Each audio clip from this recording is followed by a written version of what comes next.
เคยทำบุญทำทานเวลาใส่บาตรตักบาตรนะเวลาทำความดีใครเคยอธิษฐานจิตบ้างเอ่ยยกมือหน่อยครับอ๋อสาธุนะก็คำว่าตั้งผังสำเร็จตั้งจิตอธิษฐานก็คือนะก็เป็นหนึ่งในบารมี10ทัศนะไม่ว่าจะเป็นทานบารมีศีลบารมีเนกขัมมะปัญญาวิริยะขันติสัจจะอธิษฐานเมตตาอุเบกขาเห็นไหมอธิษฐานบารมีก็เป็นหนึ่งในบารมี10ทัศนะวันนี้พระอาจารย์เอาหลักวิชานะหลักวิชาที่เราจะตั้งจิตอธิษฐานนะให้ผังของเรานะบุญของเรานะให้สำเร็จเป็นอัศจรรย์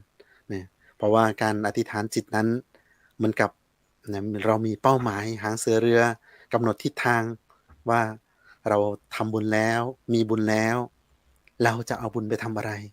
นั่นแหละคือการตั้งจิตอธิษฐานนะเพราะว่าอธิษฐานนั้นเป็นหนึ่งในบารมี10ทัศที่เราจะต้องทำให้เป็นประจำนะวันนี้พระอาจารย์เอาหลักวิชาของคุณยายอาจารย์มหารัตนอุบาสิกาจันทร์ขนนกยูงนะผู้ให้กำเนิดวัดพระธรรมกายวันนี้ไลฟ์ที่กุฏิซึ่งเห็นภาพอยู่ด้านขวามือพระอาจารย์นี่แหละนะก็เป็นพัดนะที่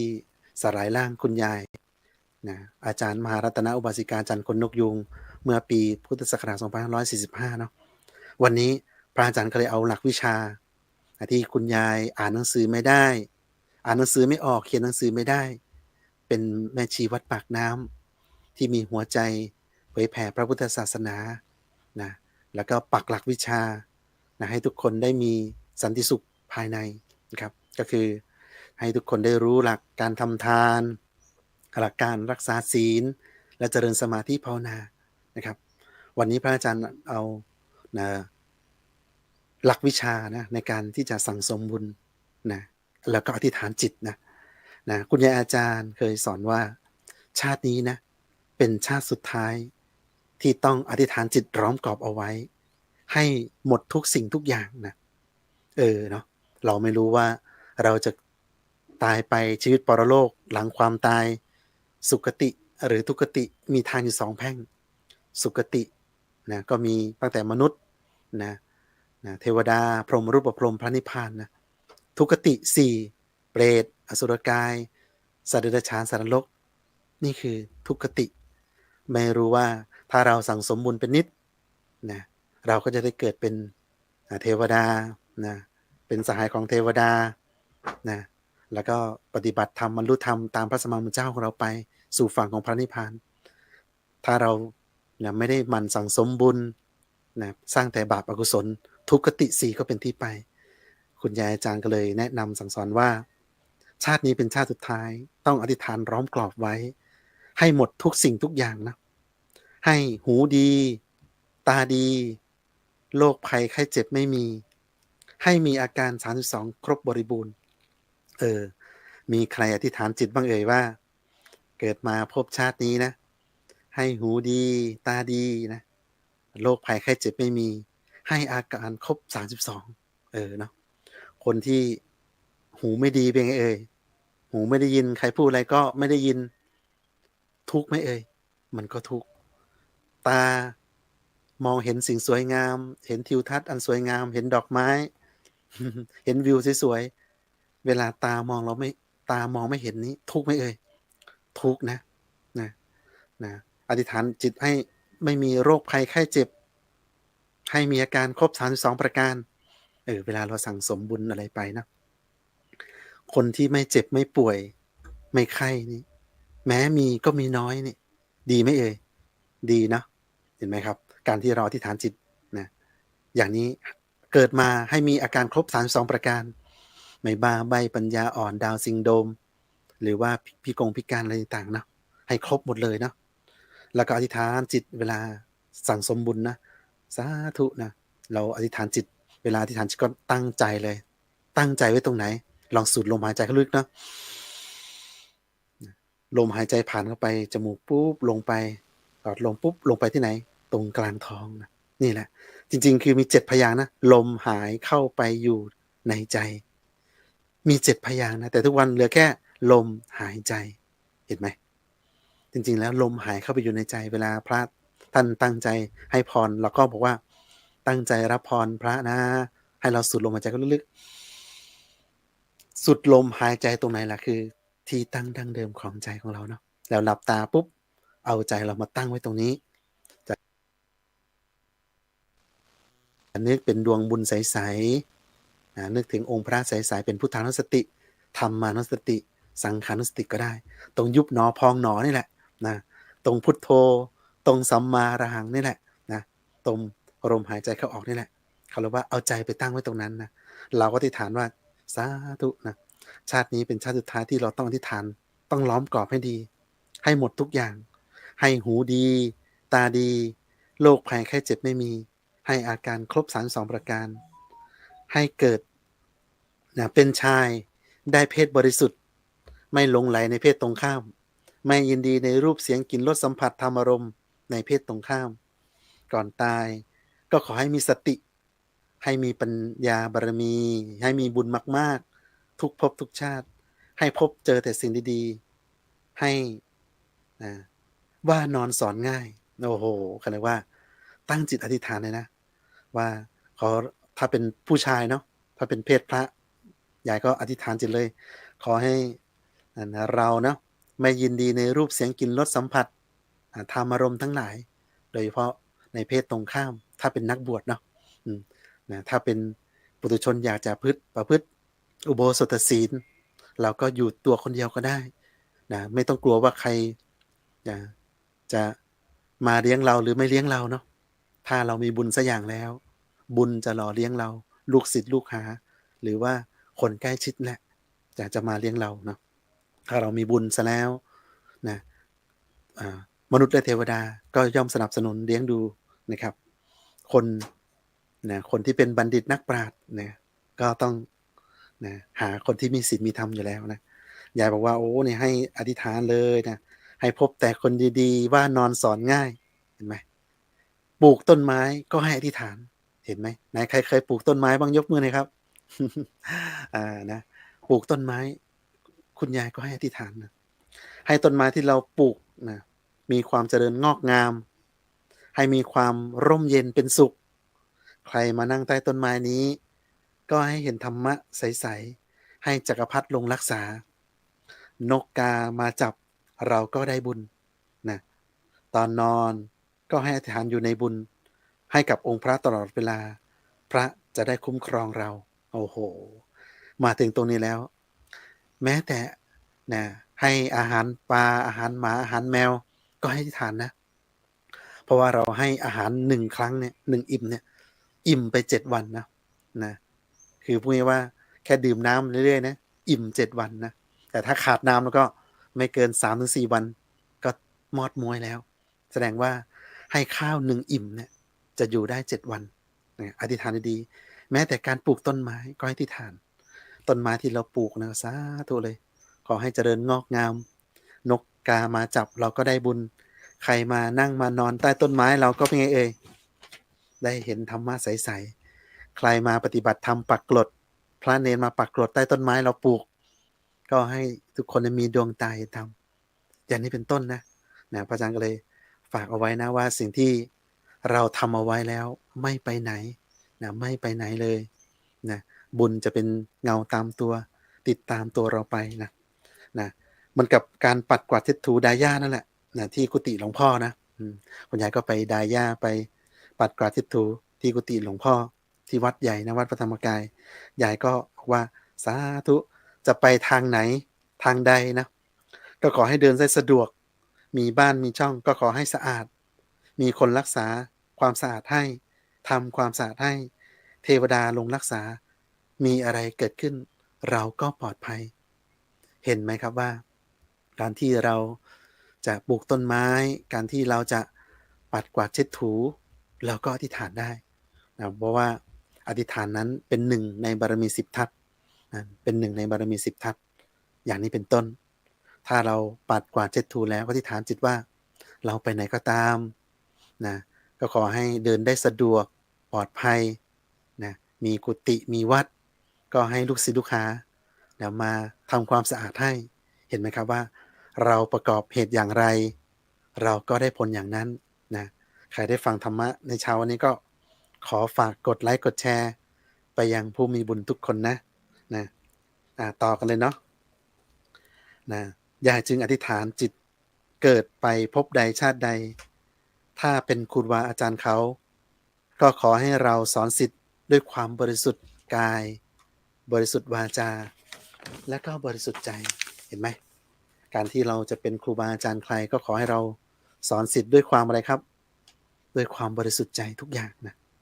เกิดมาปุ๊บขอให้มีศีลห้าศีลแปดศีล10ศีล227รู้หมดตั้งแต่เกิดรู้พระไตรปิฎก84,000 พระธรรมขันธ์โอ้โหนี่ใครอธิษฐานแบบนี้บ้างเกิดมาปุ๊บเนี่ยให้มีศีลห้าให้มีศีล8ให้มีศีล10ให้มีศีล227ครบถ้วนบริบูรณ์โอ้โหนะรู้ธรรมะในพระไตรปิฎกหมดเลยนะ84,000 พระธรรมขันธ์อธิษฐานดีๆนะการที่เราสั่งสมบุญแล้วเรามีบุญแล้วอธิษฐานแหละก็จะเป็นการใช้บุญนะตั้งพังสำเร็จในใจเราครับแล้วก็นะพอเกิดมาปุ๊บก็ให้แตกฉานในพระไตรปิฎก84,000 ขันธ์เลยนะคำสอนของพระสัมมาสัมพุทธเจ้ามีเท่าไหร่รู้เห็นหมดอย่างนี้เป็นต้นนะครับให้เชี่ยวชาญตั้งแต่เกิดเลยทุกวันนี้ยายบอกว่ายายแก่แล้ว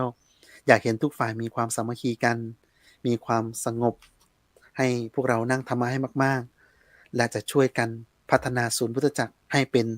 สถานที่อันศักดิ์สิทธิ์จริงๆก็คือว่าพระอาจารย์รูปไหนญาติโยมคนไหนเนาะเป็นเจ้าภาพเจ้าป่าเจ้าภาพผ้าป่าเจ้าภาพกฐินที่เอาทรัพย์เราแหละไปทำบุญทำทานนะครับตามวัดต่างๆเราก็อธิษฐานเอาว่าสาธุถ้าเราได้ทรัพย์ที่หามาได้ยากความยากลำบากเนี่ยขอให้เป็นเปลี่ยนเป็นเสนาสนะนะครับให้เป็นกุฏิพระห้องน้ำศาลาการประเรียนศาลาที่พักผู้มาปฏิบัติธรรมนะ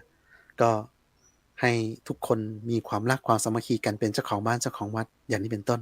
ก็อธิษฐานเอานะเพราะว่าการอธิษฐานนั้นเป็นหนึ่งในบารมี10 ทัศน์เห็นไหมครับว่าใจของเราที่ตั้งมั่นใจของเราที่เป็นบุญใจของเราที่เป็นกุศลถ้าเราตั้งจิตอธิษฐานผังนั้นย่อมสำเร็จอาจจะสำเร็จเร็วสำเร็จช้าก็ขึ้นอยู่กับว่าบุญของเราในอดีตปัจจุบันและก็ตั้งใจที่จะทำในอนาคตเป็นอย่างไรเนาะถ้าบุญเรามากสั่งสมในอดีตมามากเวลาสั่งสมบุญอธิษฐานจิตก็สำเร็จได้เร็วถ้าเรามีบุญปานกลางแล้วก็สำเร็จปานกลางมีบุญน้อยนะก็สำเร็จน้อยแสดงว่าบุญนั้นเป็นสิ่งที่อยู่เบื้องหลังความสุขและความสำเร็จของเราจริงๆนะก็ให้อธิษฐานไปนะเราทำไปก็อธิษฐานไปด้วยอธิษฐานนั้นให้พบกับพระพุทธศาสนาเนี่ยทุกภพทุกชาตินะอย่าได้ไปทำบาปเราอ่านหนังสือออกก็อธิษฐานไปสิเพราะว่าอธิษฐานนั้นเป็นหนึ่งในบารมี10 ทัศน์นะ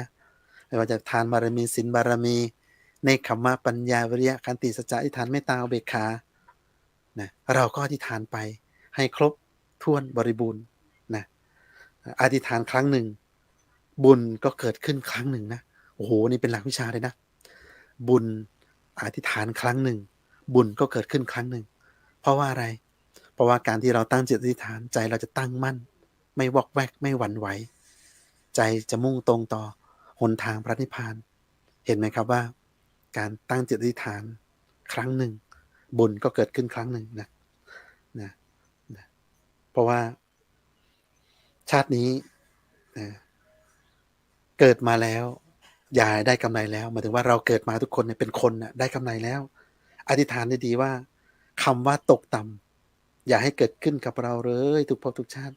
ให้มีแต่สิ่งดีๆให้ก้าวหน้าติดตามตัวไปตลอดชีวิตตลอดรอดฝั่งจนสู่ฝั่งของพระนิพพานเห็นไหมการที่เราตั้งพังสำเร็จอะไรได้ต้องให้ติดตัวเราไปข้ามภพข้ามชาติด้วยนะโดยเฉพาะนะการที่เราจะให้มีใครช่วยงานช่วยเหลือเกื้อกูลใช่ไหม นะเราต้องมีบริวารสมบัติดีๆด้วยยายจึงอธิษฐานอีก อธิษฐานอีกนะว่าขอให้มีข้าทาสบริวารจะมากน้อยเพียงใดนะก็ขอให้ได้แต่คนดีๆเป็นนักปราชญ์เป็นบัณฑิตมาอยู่ใกล้ๆจะได้ใช้ให้ทำอะไรทำได้ทุกอย่างให้มีสมบัติให้บริวารได้ครบทุกอย่างให้มีกินมีใช้อย่างเพียงพอเห็นไหมครับว่าการที่เราจะมีลูกน้องมีเจ้านายมีข้าทาสบริวารต่างๆนะก็ขอจะมีมากมีน้อยเพียงใดเนาะขอให้ได้แต่คนดีๆเป็นนักปราชญ์เป็นบัณฑิตมาอยู่ใกล้ๆเห็นไหมถ้าเจอคนภัยคนพาลมาอยู่ใกล้ๆแล้วเป็นไงเดือดร้อนไหมเดือดร้อนนะเดือดร้อนนะทั้งตัวเองผู้อื่นสังคมรอบข้างเห็นไหมคนภัยคนพาลชอบคิดชั่วพูดชั่วทำชั่วอยู่เป็นนิดนะพูดดีๆก็โกรธอย่างนี้เป็นต้นแต่ถ้าได้บัณฑิตนักปราชญ์ฉลาดในศาสตร์ทั้งปวงใช้ให้ทำอะไรก็ทำได้ทุกอย่างอย่างนี้ดีไหมดีนะให้ทำอะไรก็ทำได้ทุกอย่างให้ครบถ้วนบริบูรณ์ถ้าก็ให้มีสมบัติด้วยนะไอ้ฐานให้เรามีสมบัติมีทรัพย์ให้บริวารได้ครบทุกอย่างให้มีกินมีใช้อย่างเพียงพอเนี่ยเวลาเราทำบุญทำทานอธิษฐานจิตก็ให้เป็นแบบนี้นะแล้วก็สาธุอธิษฐานอีกขอให้ข้าพเจ้าอย่าได้พบกับคำว่าตกต่ำเลยนะคุณยายก็อธิษฐานเอาไว้เรื่อยๆคนที่จะตามยายไปได้ต้องเป็นผู้ที่มีกายวาจาใจสะอาดบริสุทธิ์ไม่อยากเด่นไม่อยากดังเป็นคนที่มีสันโดษมากน้อยซื่อสัตย์ซื่อตรงและปฏิบัติธรรมมากๆโอ้โหตรงนี้สำคัญเนาะการที่เราจะเป็นครูบาอาจารย์ใครการที่เราจะมีลูกศิษย์ลูกหามากน้อยเพียงใดนะก็อธิษฐานเอาไว้ว่านะคนที่จะมาร่วมกันสร้างบุญสร้างบารมีก็ขอให้เขามีกายวาจาใจที่สะอาดบริสุทธิ์เป็นคนไม่อยากเด่นไม่อยากดังนะมีความสันโดษมากน้อยซื่อสัตย์ซื่อตรงแล้วก็รักการประพฤติปฏิบัติธรรมมากๆนะสายไหนก็ตามนะไม่ว่าจะเป็นพุทโธสัมมาอรหังยุบหนอพองหนอนะเขาขอให้เราได้นะมีสติมีสัมปชัญญะนะปฏิบัติได้หมดเลยเพราะว่าทุกคนยอมเข้าถึงเส้นทางมัชฌิมาปฏิปทาเส้นทางสายกลางอริยมรรคมีองค์8อย่างนี้เป็นต้นครับนะก็อธิษฐานดีๆนะขอให้อยู่ในที่อากาศบริสุทธิ์สะอาดเห็นไหมเราต้องอธิษฐานด้วยนะว่าไปอยู่ที่ไหนก็ขอให้มีอากาศที่สะอาดที่บริสุทธิ์ปลอดโปร่งสบายอากาศดีไม่ต้องใช้เครื่องปรับอากาศหรือพัดลมเลยเห็นไหมปฏิรูปประเทศ4นะสถานที่เป็นที่สบายอาหารที่สบายนะครับนะบุคคลเป็นที่สบายแล้วก็ธรรมะเป็นที่สบายให้มีสัปปายะ4ไปที่ไหนอากาศดีอาหารอร่อยสถานที่สัปปายะบุคคลธรรมะสัปปายะทุกอย่างเราก็อธิษฐานจิตไปนะครับนะแล้วก็ขอนะให้เหนี่ยวพระนิพพานไว้ทุกครั้งด้วยสาธุนิพพานะปัจจโยโหตุเห็นไหมให้เหนี่ยวพระนิพพานเอาไว้ตลอดเลยนะเพราะว่าการที่เราจะเอาใจเหนี่ยวพระนิพพานไว้เนี่ยพระนิพพานก็จะสอนเราให้เราทำแต่ความดีไม่ให้เราตกต่ำไปกว่านี้เมื่อเราเหนี่ยวพระนิพพานทุกวันทุกวันใจเราก็จะสูงขึ้นทุกวันเมื่อใจเราสูงขึ้นทุกวันเราก็จะเห็นทางหลุดพ้นนะได้เพราะฉะนั้นอธิษฐานอะไรก็ให้เอาใจเหนี่ยวพระนิพพานเอาไว้สาธุเห็นไหมครับว่าสิ่งที่เราทำบุญนะทำทานจะทำให้เรารวยมีทรัพย์มากรักษาศีลจะทำให้เรามีสุขภาพร่างกายแข็งแรงไม่เจ็บไม่ป่วยง่ายนะแล้วก็อาการครบ32ประการไม่ตายก่อนวัยสมควรเป็นต้นการที่เรามีสติเจริญสมาธิภาวนาอยู่เนืองนิดทำให้เรามีสติสัมปชัญญะไม่หลงตายไม่ลืมตายนอนก็เป็นสุขตื่นก็เป็นสุขนะการนั่งสมาธิภาวนาทำให้เราได้บรรลุมรรคผลนิพพานตามพระสัมมาสัมพุทธเจ้าตามพระอรหันต์ไปด้วยได้โดยง่ายเห็นไหมครับว่าสิ่งที่เราสั่งสมบุญมันไม่ไปไหนเพียงแต่ว่าเราจะต้องอะไรตั้งจิตอธิษฐานตั้งพังสำเร็จ ให้คำอธิษฐานของเรานั้นดังติดไปกับความพลาดเลยดังไปถึงพระนิพพานพระนิพพานก็จะทรงพังสำเร็จนะมาที่กลางดวงบุญในตัวของเราทำให้คำอธิษฐานของเราสำเร็จเป็นสัจจ์นะวันนี้นะพระอาจารย์กล้าธรรมโชติสิปโปครูพระสอนศีลธรรมโรงเรียนบ้านเจดีย์แม่ครัวอำเภอสันทรายจังหวัดเชียงใหม่แล้วก็พระนักสื่อสารนะแล้วก็ของมจรของพวกเรานะครับพระอาจารย์พระมหาเถรานุเถระทุกรูปที่ท่านได้มีภูมิรู้ภูมิธรรมก็จะได้สับเปลี่ยนหมุนเวียนกันเข้ามานะให้ธรรมะนะในรายการธรรมารับอรุณในครั้งนี้ซึ่งนะพระอาจารย์แต่ละรูปท่านก็มีเกตธรรมะปกิณกธรรมมาให้พวกเราทุกคนผู้รับชมรับฟังในที่นี้นะได้มีส่วนแห่งบุญได้รู้หลักวิชาในทางพระพุทธศาสนาว่าเราเกิดมาทำไมตายแล้วจะไปไหนอะไรคือเป้าหมายชีวิตและเราจะเดินไปสู่เป้าหมายชีวิตนั้นได้อย่างไรนะครับซึ่งแต่ละคนนั้นรู้วันเกิดไม่รู้วันตายนะระหว่างนะพรุ่งนี้กับชาติหน้าอะไรจะเกิดอะไรจะมาก่อนถ้าเรานะหลับแล้วตื่นขึ้นตอนเช้ามีลมหายใจอยู่พรุ่งนี้ยังมีถ้าเราหลับแล้วลมหายใจไม่มีตื่นขึ้นมาไม่ได้เราก็ละจากโลกนี้ไปนะปรโลกก็เป็นที่ไปสุคติหรือทุกขตินั้นเราเป็นคนออกแบบชีวิตเราเองเพราะว่าเราคือ designer of life นะครับก็คือเราคือผู้ออกแบบชีวิตไม่ใช่พรหมใช่ฟ้าหรือใครอยากจะเป็นอะไรก็แล้วแต่ใจของเรานะครับในวันนี้เนี่ยพระอาจารย์ก็ฝากไปนะสิ่งที่เนี่ยเราทำเอาไว้มันไม่ไปไหนบุญเหมือนเงาตามตัวบุญเป็นพลังงานบริสุทธิ์เกิดขึ้นที่ไหนเกิดขึ้นที่ใจของเราเกิดเมื่อไหร่เกิดทุกครั้งเลยนะที่เราละชั่วทำความดีทำใจให้ใสสะอาดบริสุทธิ์อย่างที่พระสัมมาสัมพุทธเจ้าทุกๆองค์ท่านสอนเนาะให้เราละชั่วทำความดีทำใจให้ใสสะอาดบริสุทธิ์นะครับบุญนั้นเป็นเงาตามตัวบุญนั้นนะสามารถที่จะอุทิศให้กับหมู่ญาติมิตร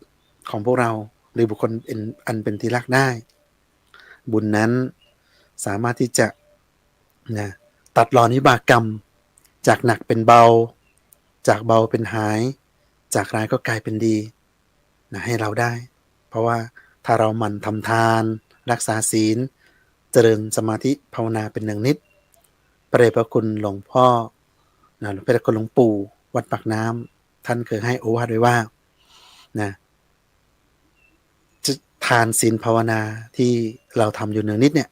จะเป็นดวงบุญติดนั่นที่กลางกายกลางกายกลางท้องเราเนี่ยนะติดตัวไปข้ามภพข้ามชาติเลยนะดวงบุญนี่แหละจะไปดึงดูดนะครับความสุขและความสำเร็จมาให้นะตัวของเราเองทางภพชาตินี้ภพชาติหน้าแล้วก็ทุกภพทุกชาติพระอาจารย์ฝากไว้นะสวดมนต์เป็นนิดอธิษฐานจิตเป็นประจำอาโหสิกรรมเป็นนิสัยมันฝึกใจให้มีกรุณาแผ่เมตตาให้สรรพสัตว์ทั้งหลายเพียงเท่านี้จิตเราก็สุขสบายนะกรรมดีก็ก่อเกิดสุคติก็เป็นที่ไปวันนี้กล่าวกับผมพระวินัยทรกล้าธรรมโชติสิปโปประธานสงฆ์ตุดงค์แค่ฐานล้านนาครูพระสอนศีลธรรมโรงเรียนบ้านเจดีย์แม่ครัวอำเภอสันทรายจังหวัดเชียงใหม่กราบขอบพระคุณในความเมตตาของพระเดชคุณหลวงพ่อเจ้าคณะจังหวัดเชียงใหม่รองเจ้าคณะเชียงใหม่ทุกรูปพระเถรานุเถระเจริญพรน้องสามเณรและก็ศรัทธาญาติโยมสาธุชนผู้มีบุญทุกคนทุกท่านมาณโอกาสนี้ไว้โอกาสหน้าได้พบกันใหม่ในรายการธรรมะรับอรุณเช้าวันนี้ขออนุโมทนาบุญก็ขอเจริญพรมาณโอกาสนี้นะสา